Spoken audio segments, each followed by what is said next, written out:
Good morning mga kasipag. Good morning sa ating lahat. It's Tuesday morning. God bless sa ating lahat. At nagising tayo ng maaga. Ginising tayo ni Papa God. Kaya ngayon mga kasipag tayo ay nagluluto ng, alam niyo ano yung niluluto ko? Upo. Isang mabait na gulay.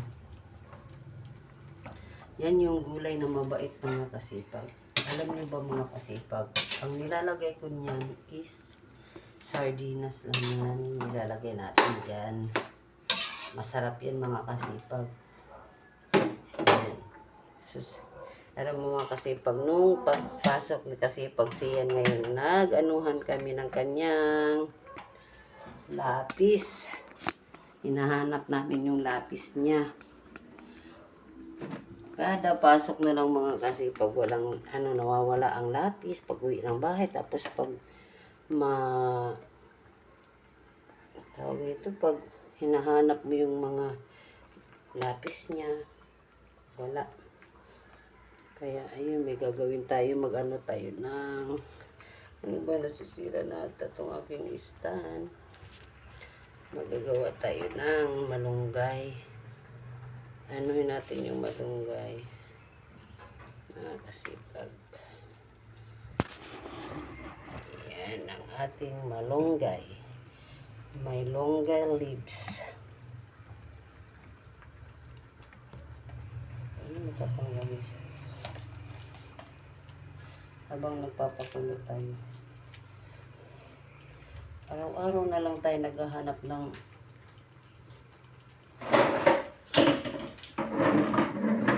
mga kasipag.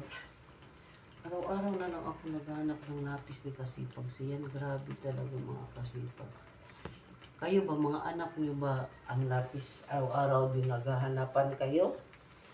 Kaya kami dito, alos araw-araw na, kaya ako minsan sabihin ko na lang sa kanya, mahiram ka na lang dun sa teacher ng lapis. Kasi yung mga naiiwan din ng lapis ng mga estudyante, nandun din sa table ng teacher.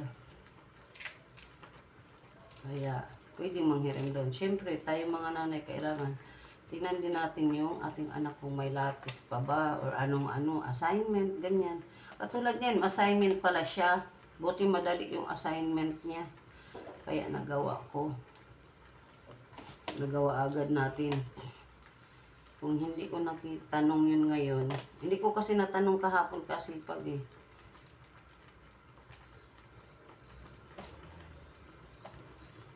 Kaya, ngayon lang natin nagawa yung kanyang assignment.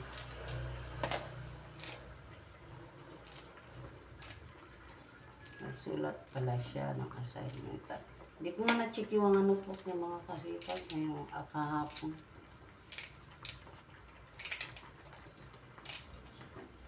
Walang pasok ata. Walang pasok kasi kasipag siyan bukas mga kasipag kasi Teacher's Day nila. Walang pasok. Alam mo ba mga kasipag? Mainit na ngayon.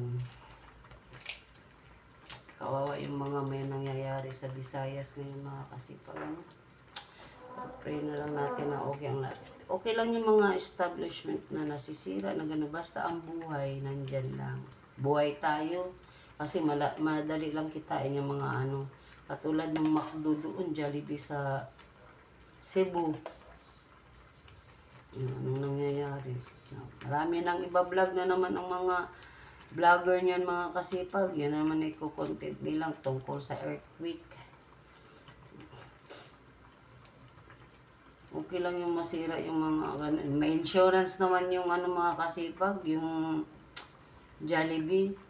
May insurance yun. Jollibee at saka yung McDo. Basta may mga establishment na mga naka-insured yan. Tapos, alam mo nyo ba mga kasipag, yung nag-construction, no? Napanood naman siguro nyo yan. Nagagawa ng construction sa building. Nakaligtas kaya yun sila. Sana may mag-interview na nun kung okay na sila.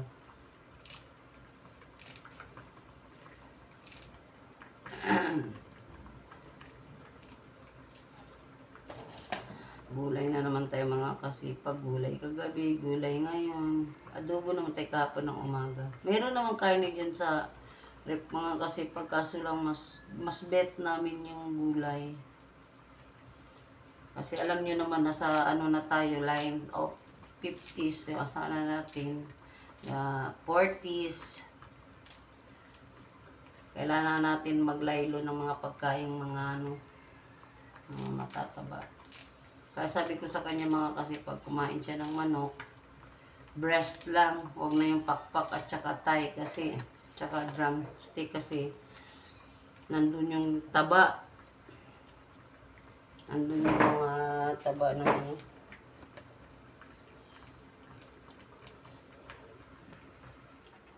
Ayun na nga masipag, tapos na natin yung ating malunggay leaves.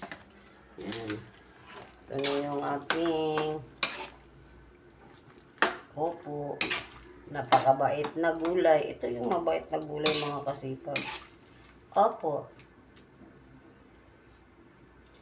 Kasang katapat lang yan, sardinas. Bukas naman anong munggo tayo mga kasipag. May binili tayo na munggo. Yan, muna natin yung ano ng ating basura mga kasipag. Para ano. Ano kayo wala dito mga kasipag? Ay, wala na naman tayo sigawin yung red.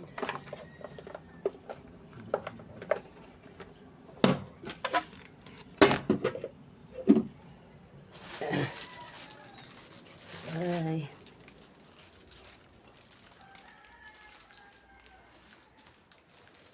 This is my now. Every moment that's together.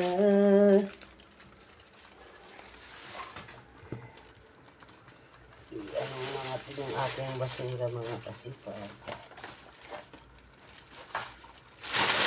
Mga plastic lang naman ito nung pinaggroserihan ko kaya hindi yan siya marumi mga kasipag.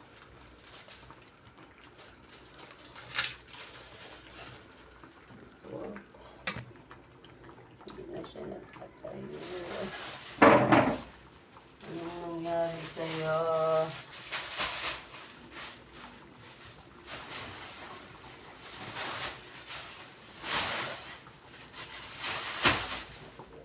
Mga basura. Lagyan na natin yung ating malunggay.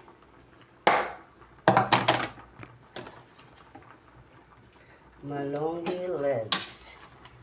Yan ang ating napakabait na ulam. Mabait na gulay. Diba? Yan yung mga kasipag. Ang ating content, lagi lang kusina, pagsundo. Kasi nandito lang tayo sa bahay. Yun ang ating araw-araw na routine. Mga ganito. Ayan, pakukuluin na lang natin yan. Ang isang kulo. Titikman nga muna natin mga kasipag. Wow! Isang napakasarap na wow. Ngayon naman mga kasipag, tayo ay handa ng ating baunan ni kasipag per. I-ready ko muna yung kanyang baunan.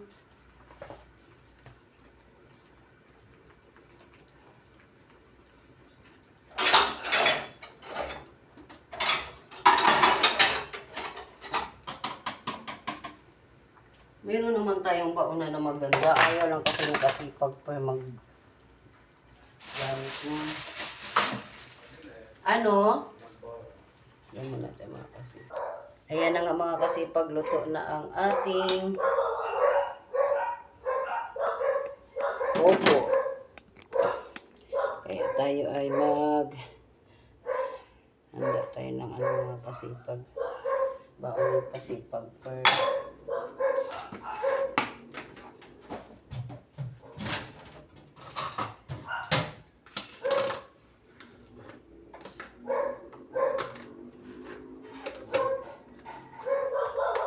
Ang ingay naman ng aso, mga kasipag, pasensya na kayo.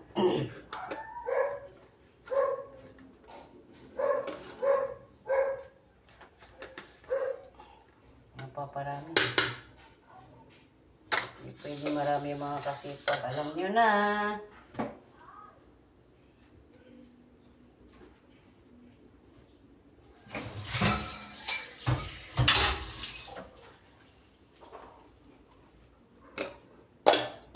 Ngayon, sa gulay naman tayo mga kasipag. Maglalagay tayo ng gulay sa baunan.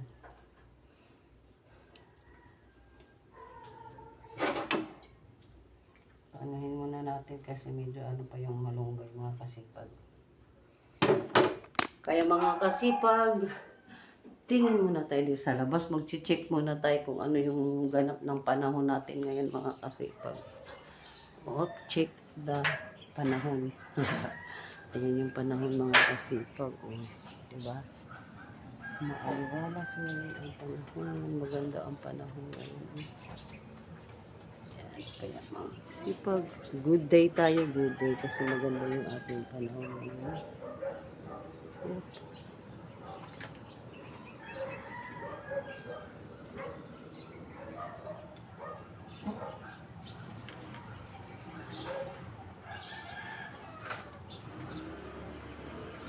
Natulog, tinitingnan ko.